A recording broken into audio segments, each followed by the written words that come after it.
এই ঘটনার সাথে যারা জড়িত তাদের কোনো অবস্থায় ছাড় দিব না। তার পরিচয় যত ধরনের যেই ধরনের পরিচয় হোক না কেন, সরকার এই মর্মে বিশ্বাস করে অপরাধী যে দলেরই হোক না কেন, সে যে কোনো দলেরই হোক না কেন, কোনো রাজনৈতিক অথবা অন্য কোনো পরিচয়ে কাউকে ছাড় দেওয়া হচ্ছে না এবং ভবিষ্যতেও দেওয়া হবে না।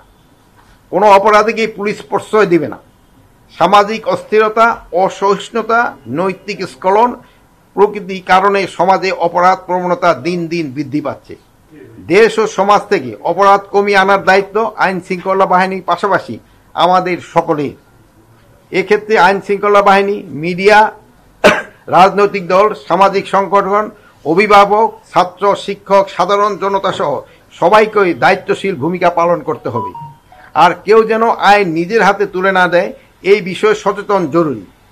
জননিরাপত্তা বিঘ্নকারী কোনো ঘটনা বা অপরাধ ঘটলে সেটা যেন দ্রুততম সময়ে আইন শৃঙ্খলা বাহিনীকে জানানো হয়। আইন শৃঙ্খলা বাহিনী সেই বিষয়ে যথাযথ ব্যবস্থা গ্রহণ করবে।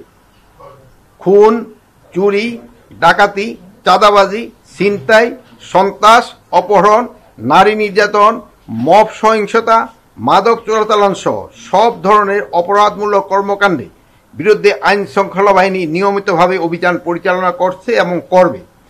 পরিস্থিতি বিবেচনায় সরকার যে কোনো সময় চিহ্নিত অপরাধী ও সন্ত্রাসীদের ধরতে বিশেষ বা চিরুনি অভিযান পরিচালনা করতে পারে।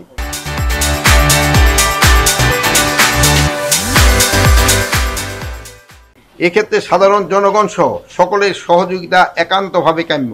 সরকার জনশৃঙ্খলা ও জননিরাপত্তা বিঘ্নকারী যে কোনো কার্যক্রম কঠোর হস্তে দমন করবে।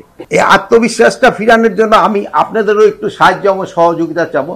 আত্মবিশ্বাসটা শুধু আমরা বললেও হবে না, আপনারা যদি আমাদের সাথে একটু সহযোগিতা করেন এবং সবাই ফিরতে আত্মবিশ্বাসটা ফিরিয়ে আনতে হবে, যে এই ধরনের ঘটনা যেন না ঘটে। এটা দেখেন, এটা আপনার একটা ঘটনা ঘটতেছে, এখানে দেখেন আশেপাশে কিন্তু বহু লোক, কিন্তু আগের দিনের কথা চিন্তা করেন। আগের দিনে যদি এই ঢাকা শহরে তো আপনারা দেখছেন সেরি ছিল, এই যে কি বলে সর্দার, এক সর্দারই কিন্তু এখানে পুরা এলাকা চালাতো।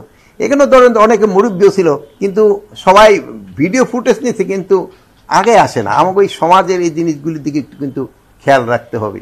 এটার ক্ষেত্রে আমরা সবাই, এই জন্য আমি বলছি পুলিশের 999 এই টেলিফোনটাও কিন্তু সবার সাথে এটাও কিন্তু কেউ ব্যবহার করে নাই।